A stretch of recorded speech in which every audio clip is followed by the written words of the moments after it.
La arqueología subacuática es una de las modalidades más complejas de la arqueología. Las condiciones son cambiantes y duras, y la conservación de los materiales sumergidos convierte en su extracción en un proceso sofisticado. En ocasiones, como sucede con estas canoas del lago Bracciano, cerca de Roma, los materiales deben permanecer en condiciones de humedad durante largos periodos para evitar su destrucción. Hay acumulado un gran conocimiento científico y técnico detrás de la arqueología subacuática. Muy cerca de aquí, en la costa de Licia, en el sudeste de Turquía, se excavó el pecio de Uluguru, el más antiguo rescatado hasta la actualidad. Se trata de un barco de la Edad del Bronce, no muy diferente a esta réplica de Patara. Llevaba 10 toneladas de lingotes de cobre en su manifiesto, además de cobalto azul, turquesa, aceite, vino y resina de terebinto. Lingotes que fueron rescatados en su práctica totalidad. En Bayas, en el Golfo de Nápoles, pueden visitarse restos submarinos de la antigua ciudad romana. Y es que la arqueología subacuática despierta cada vez más interés, ya que gran parte de los restos del pasado se encuentran sumergidos bajo las aguas. El Mediterráneo, el viejo mar de fenicios y romanos, es en verdad un enorme yacimiento arqueológico. A veces creemos que la arqueología es la ciencia que busca los restos bajo la tierra, cuando en verdad hay muchos restos bajo el mar. La disciplina de la arqueología que se encarga de ello es la arqueología subacuática que vamos a conocer. La visión desde el mar de la villa romana de la Punta del Arenal nos deja una evidencia palmaria de las relaciones de la población local con el mar. Relaciones que unas veces dejaron restos materiales en tierra y otras bajo las aguas.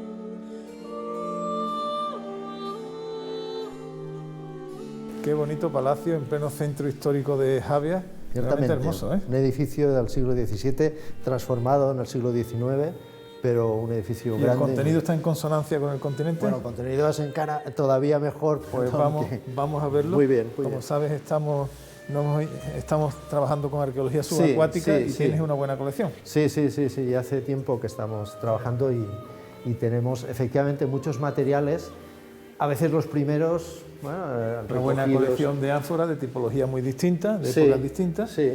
Y anclas, algunas de un tamaño espectacular, como esta. Muy bien, sí. Esta es muy grande. Tiene aquí 3 o 4 habas o astrágalos, ¿no? Como símbolo de que las cosas iban a ir bien, pero no le fueron demasiado bien porque la perdieron, ¿no? Se perdió, claro. Sí. Y tiene diverso material. ¿De dónde procede este material? Los materiales de esta sala, especialmente, o esta vitrina o otras tantas, proceden sobre todo de la Punta de la Fontana o Punta del Arenal. Ah, bueno, hemos pasado en el barco esta mañana. Exacto, con la villa. efectivamente. Pues vaya la única sitio, playa de arena que hay en la costa de Sevilla, que es muy larga. En el Arenal hay un asentamiento de época romana muy extenso, desde el cambio de era o poco antes incluso, hasta el siglo VII. Y que es una especie de villa o incluso tal vez un vicus, ¿no? Porque vive mucha gente durante mucho tiempo. Es muy rica, ¿no? Y muy rica, efectivamente. Y de alguna forma domina el comercio. Efectivamente, sí, también parece ser que... Aquí sigue con anclas de tipologías distintas. Claro, unas como ahora esta, ¿no? Que se ha restituido, de aquella manera, claro, los elementos metálicos son los únicos que quedan, y aquí pues otros elementos, ¿no? Conforme... Claro, tanta densidad de anclas, más todo lo que sabemos, significa que hubo un gran comercio, mucho tráfico comercial hay una gran actividad, y náutico, ¿no? Efectivamente. No hay estructuras portuarias como tal, el mundo antiguo tampoco no tiene por qué, pero sí que es una zona, una bahía que favorece el intercambio y zonas naturales donde se fondeaba. Se fondeaba en el Tango, que es el puerto actual, y también en otro lugar que es donde habéis ido, que es el Portichón. Ya sabemos que el Mediterráneo es un gran yacimiento subacuático, pero en algunos lugares, como en Javia, esta densidad arqueológica se condensa. Es espectacular esta sala de arqueología subacuática solo de los alrededores de Javia. En esta pared tenemos distintas ánforas, básicamente del mundo clásico, romano, pero de procedencia geográfica muy distintas. El Mediterráneo fue navegado de norte a sur, de este a oeste, y en Javia tenemos pues una muestra de todas esas nacionalidades. Curiosamente tenemos cerámica y útiles del siglo XIX, cuando Javia tuvo un gran esplendor gracias al agua pasa, piezas andalusíes, medievales, es espectacular. Y aquí, para terminar la sala, una curiosidad, es un gran ancla, aquí vemos el cepo, que no hay que confundir con el ancla, y ahí el zuncho, que agarra en este caso es un ancla de un solo brazo, ¿no? Que realmente es curioso, y vemos cómo se combinan pues la madera y el metal. La bahía de Portichol ha alcanzado notoriedad pública tras el descubrimiento en sus aguas de una colección tardorromana de monedas de oro.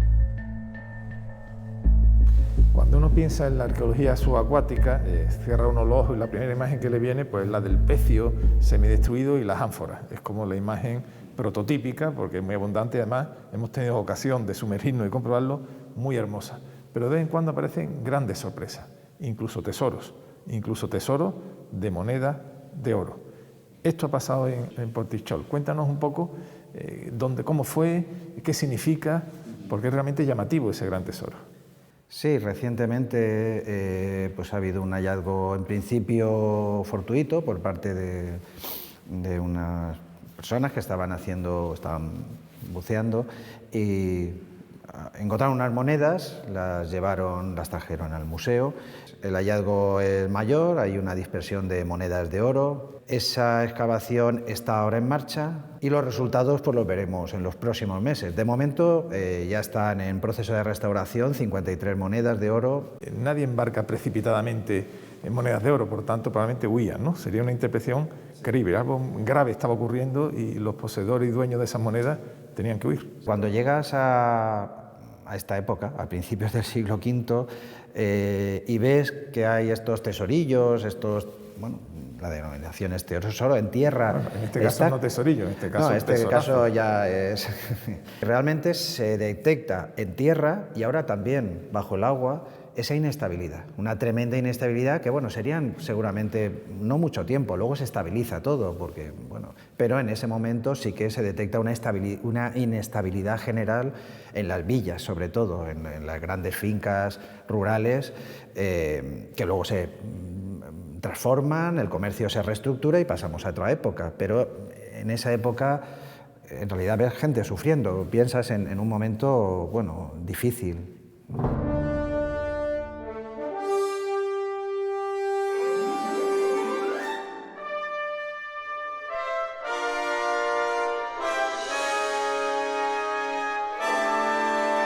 Bueno, salimos del puerto de La Fontana, de Javea, voy con mucha ilusión, vamos a conocer un yacimiento casi inédito. Sí, hemos empezado este año con la Universidad de Alicante y parece que aparte de que hemos encontrado anclas que históricamente nosotros todavía no habíamos conseguido documentar en el proyecto, que vamos a ver ahora, también hemos encontrado varios vestigios de varios pecios. En un principio encontramos algunas ánforas que hacían pensar en un posible barco romano. Fíjate que vamos a hacer la misma ruta que harían seguramente alguna embarcación de carga y descarga, ¿no? Es decir, saldría de este puerto pequeñito, de barcas pequeñitas, llegarían al fondeadero donde ya cargarían de las embarcaciones grandes, ¿no? Sí. Vamos a hacer todo un rito náutico. Vamos a hacer un rito náutico. Nosotros, ahora lo veremos al llegar a lo que sería el proyecto, sería la isla de Portichol.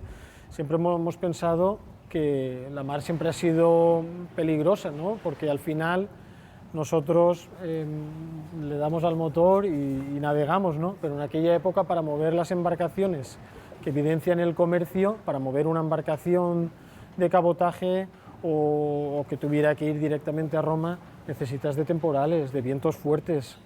Claro, era una aventura, un peligro tener que salir a navegar.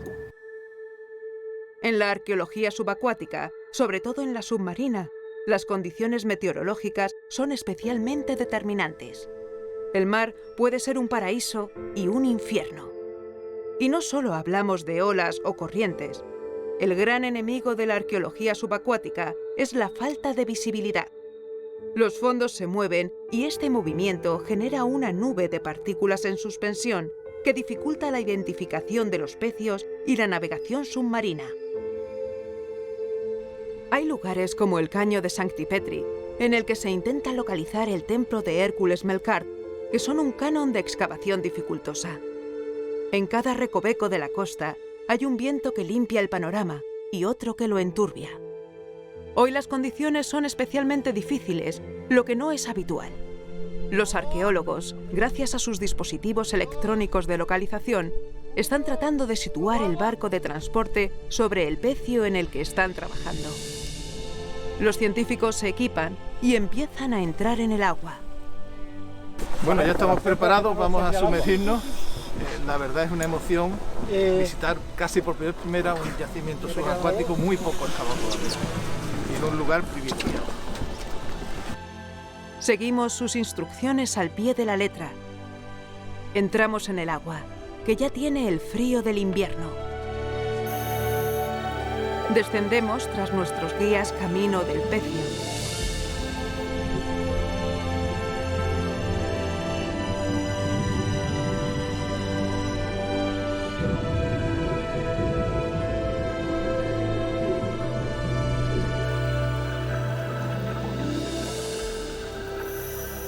A los pocos minutos, luego de atravesar aguas que habitualmente son claras, pero que hoy están enturbiadas por el fuerte temporal, nos quedamos atónitos ante lo que parece un gran barco cargado de ánforas.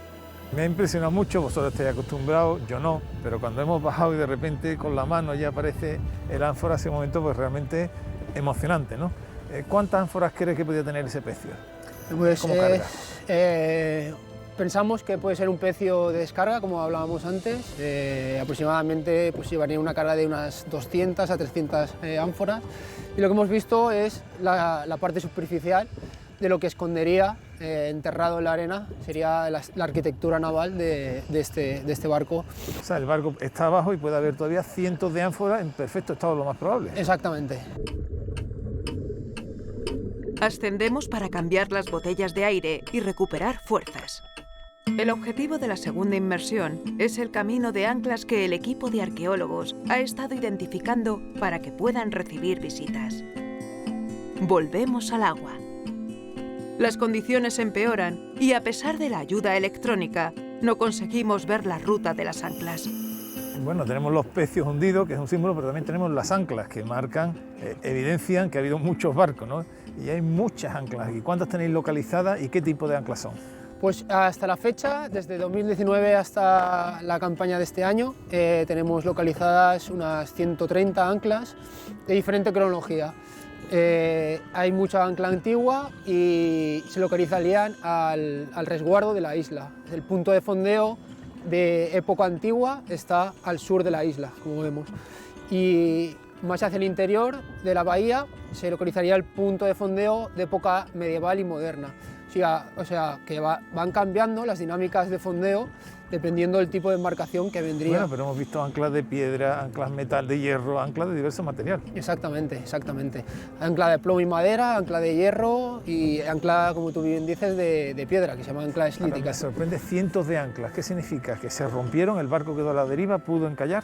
Este proyecto está demostrando que esa teoría es válida, igual que muchas otras que se están estudiando a través de las anclas. El motivo de rotura o de pérdida es importantísimo para la investigación científica, que puede aportar datos evolutivos de esas anclas. ¿Por qué evolucionaban? ¿Por dónde se rompían? Y cómo mejoraban en el tiempo, cambiando materiales, reforzando puntos clave de cada individuo. Claro, porque un ancla rota podría significar un naufragio, podría significar la muerte. La muerte de toda una tripulación que va a bordo de ese barco. Entonces, el ancla al final es el elemento clave. Hoy en día lo podemos ver en cualquier barco.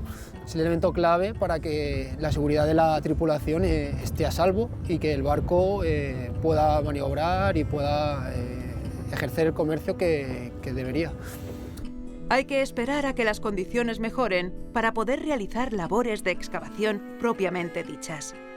El equipo se sumerge de nuevo para llevar a cabo el aspirado y la excavación en la zona de las ánforas. La mejora de las condiciones climatológicas, lejos de ser las idóneas, permiten un grado aceptable de visibilidad, lo que nos permite visitar la famosa ruta de las anclas. Esta gran concentración de anclas lleva a formular una hipótesis. En el Portichol hubo un puerto desde la antigüedad hasta más allá de la edad moderna. Es un puerto de refugio. El puerto de referencia de la zona estaría en Denia, pero ahí lo que hacen es refugiarse para continuar la ruta. Viene del estrecho, de la zona de Cádiz, toda la costa mediterránea hasta aquí, y entonces se pasa a las Baleares. Las Baleares tampoco sería finalista, se pasaría al estrecho de Bonifacio, entre Córcega y Cerdeña, y hacia Roma. Entonces, claramente es como un cuello de botella, todos tienen que pasar por aquí, y sobre todo cuando hay mala mar, lo cual explica también la densidad de pecios y de anclas que estamos encontrando. Toda esta bahía en verdad es un gran yacimiento arqueológico, un fondadero de haber muchas embarcaciones. ¿Cuántos pecios tenéis localizados ya como pecios? Como pecio tendríamos localizado el cargamento de 3 pecios localizados o georreferenciados durante estos 2 años que llevamos trabajando aquí. La existencia de más es muy probable, debido a lo que tú dices, la cantidad de material arqueológico que se encuentra aquí da a pensar en muchos más pecios y otro tipo de restos. Hemos visto pues anclas de metal de distintos tamaños, incluso metal y madera, pero este ancla es realmente curiosa porque es un ancla de piedra, le hicieron 2 agujeros, no terminaron, pero lo utilizaron y se quedó en el fondo de mar, ¿no? Una ancla de un gran navío probablemente prerromano. Pero voy a ver a mis compañeros de inmersión que están haciendo una de las tareas importantes después del trabajo de inmersión, que es el cribado de las ánforas que hemos sacado, que han sacado. El Portichol es un yacimiento realmente espectacular. Todas estas piezas han sido sacadas de la bahía, hemos podido ver en la inmersión esta mañana cómo aparecían por allí las piezas. ¿Cómo empezáis a estudiarla? ¿Qué es lo primero que hacéis una vez que ya la tenéis en el museo? Hombre, una vez que las hemos recuperado y se han tratado, ¿no? Han sido restauradas, lo primero que hacemos es intentar investigar por la forma que tienen, primero qué podrían ser, posible lugar de procedencia, intentamos encontrar paralelos para sobre todo situarlas cronológicamente. Las labores de documentación gráfica son esenciales en una excavación de esta naturaleza. Si en cualquier excavación se produce una destrucción, la variación permanente de los fondos marinos convierte esta necesidad en acuciante. La cantidad y tipología de restos arqueológicos subacuáticos hallados en el Portichol llevan a los científicos a plantear la hipótesis de la existencia de un gran puerto que pudo funcionar durante siglos. El comercio estuvo muy vinculado desde la antigüedad con santuario y lugar de culto. Aquí se dirían los 2 elementos, comercio y un lugar bellísimo para ubicar un santuario, es decir, tendría para el gusto clásico todos los elementos. Sobre todo por la peligrosidad del mar, ¿no? En aquella época necesitaban de tormentas para mover esas embarcaciones enormes, entonces era muy peligroso navegar.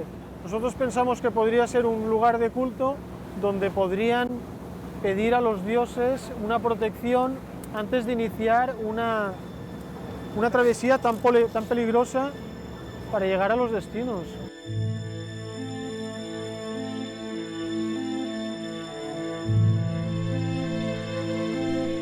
La costa española ha cambiado mucho durante las últimas décadas. Se calcula que el 75% de las edificaciones de España son posteriores a 1987. Esto nos deja ante localizaciones arqueológicas como la de hoy en Ses Fontanelles, en el corazón mismo de Can Pastilla. Un pecio submarino prácticamente urbano. Lo que hoy es la muy turística Bahía de Palma fue en la época clásica un enorme y seguro fondeadero. En esta gran bahía recalaban los barcos que cruzaban el Mediterráneo de este a oeste y de norte a sur. Las Islas Baleares tienen, por tanto, un importantísimo papel en el tráfico marítimo del Mediterráneo. Las tareas de planificación comienzan al amanecer. El equipo se reúne para compartir la estrategia, los planes de trabajo. La actividad de los arqueólogos parece un ballet. Cada uno con su partitura, moviéndose con solvencia hasta el pecio. El objetivo está claro. Nos encontramos en una mañana fría, luminosa de invierno. Lógicamente en verano está lleno de turistas, no se puede trabajar en esos momentos. Vamos a hacer la inmersión en un momento. ¿Qué nos vamos a encontrar? El yacimiento consiste en una embarcación de unos 12 metros de eslora, con todo su cargamento intacto, por lo tanto vamos a entrar en este agua cristalina y vas a poder ver de primera mano lo que son los restos de esta embarcación. Alguna parte ya se ve la madera del casco porque fue excavada en el año 2019 en una primera campaña de valoración, y en el resto vas a poder observar todavía las ánforas in situ, el cargamento, ¿no?, los productos que transportaba esta embarcación, que todavía están allí, algunas ánforas incluso selladas. Y no solo eso, sino con inscripciones pintadas, lo que nosotros llamamos titulus pictus, ¿no?, que informan del contenido de esas ánforas. Por lo tanto, es un caso muy singular y un caso extraordinario, ¿no?, para entender precisamente eso, ¿no?, qué transportaban estos envases, cuáles eran los productos que llevaban, y poder hacer un estudio de todo ese cargamento, que en realidad significa pues un tesoro.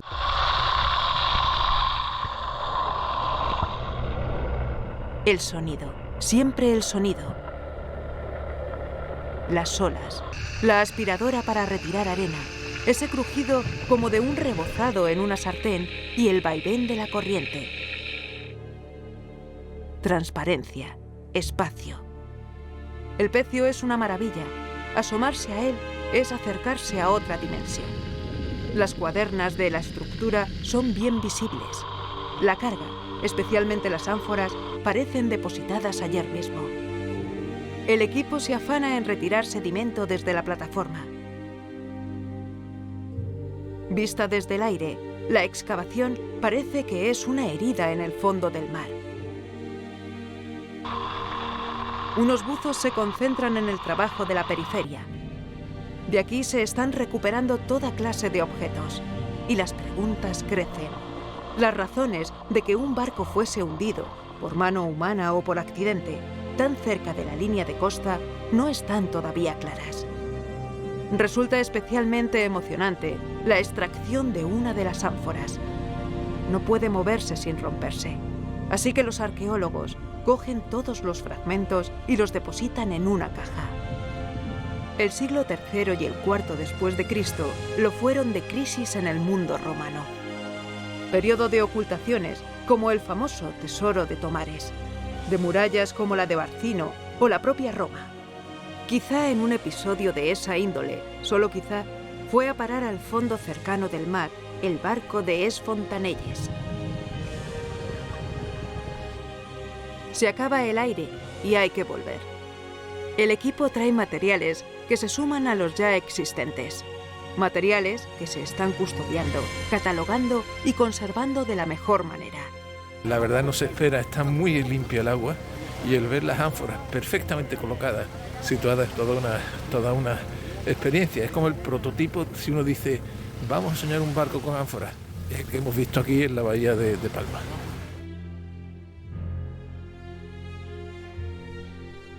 Las pesquisas de los investigadores parecen marcar un camino que tiene algunas certezas y muchas incógnitas. El análisis de los materiales nos sitúa ante lo cotidiano, desde un taladro de carpintero hasta un corcho de una ánfora de aceite, sin olvidar cueros, esteras o huesos de fruta. Hay mucho de qué hablar. Carlos, cuando hemos hecho la inmersión hemos podido ver, bueno, no solamente la carga maravillosamente conservada, sino la forma del barco, muy clara. A mí me ha parecido un barco muy redondeado, como muy ancho. ¿Era así realmente esa tipología? Sí, correcto. En el periodo romano, en el periodo alto imperial romano, los barcos tienden a ser de formas muy redondeadas. Son naves honerarias, rotundae, redondeadas, y concretamente este tipo de embarcación que tenemos aquí en Ses Fontanelles pudiera acoplar con el tipo denominado por los romanos corbita. Una de las cuestiones que plantea la investigación respecto a si los barcos son muy grandes o son pequeños es que en el caso de estas embarcaciones muy redondeadas de fondos planos y de una eslora contenida, les permiten poderse adentrar en las zonas lagunares y en los ríos. Y eso tiene consecuencias, por ejemplo, pues en el caso de la ciudad de Hispalis, pero también tiene consecuencia el que el barco pudiera llegar hasta la misma ciudad de Roma. Tenemos tres tipologías principales. Una sería los mercantes rápidos para un comercio regional que estarían propulsados tanto a vela como a remos. Entonces tendrían o tuvieron una estética parecida a las galeras, sin embargo su función no era militar sino de transporte. Después tendríamos las naves de formas muy alargadas, que los romanos llamaban ponto, de tipo puente, como sería el caso de la Matraque de Jans, y esto sería una gran embarcación con una capacidad de carga casi monstruosa, ¿no? El caso de la Matraque de Jans son 440 toneladas de porte, que para que nos hagamos una idea no volverá a igualarse esa capacidad hasta el siglo XVI con las navegaciones atlánticas, un poco pues para poner en relación el volumen de estos barcos. Y después el tercer grupo serían las naves redondeadas, las naves rotundae, que son aquellas que están muy adaptadas a cargar muchísimo producto, aunque su velocidad es un poco inferior a las dos anteriores. ¿Dónde estarían los grandes astilleros en el mundo romano? Prueba fehaciente de astilleros los tenemos en Roma, fundamentalmente en Ostia Antica, donde allí se conservan los restos del templo de los Fabri Navales, que depositaba todo el saber de la construcción naval antigua. El análisis documental, material, de los fondos marinos es un caudal de información nueva, un poderoso afluente para la arqueología. El medio acuático es consustancial a la humanidad, necesario, insoslayable. La mejora de las tecnologías de detección y escaneo por una parte, y de extracción y conservación por otra, abre de par en par las puertas de un horizonte del que no somos capaces de otear su límite. En este programa hemos ahondado en nuestro conocimiento de la arqueología subacuática. Ya sabemos que el mar es un enorme y rico yacimiento arqueológico que además conserva muy bien los restos sumergidos. La arqueología subacuática tiene todo un mundo por descubrir, y es que cuando uno mira al mar, lo primero que le viene a la cabeza es cuántos pecios y cuántos tesoros arqueológicos sumergidos nos están aún aguardando.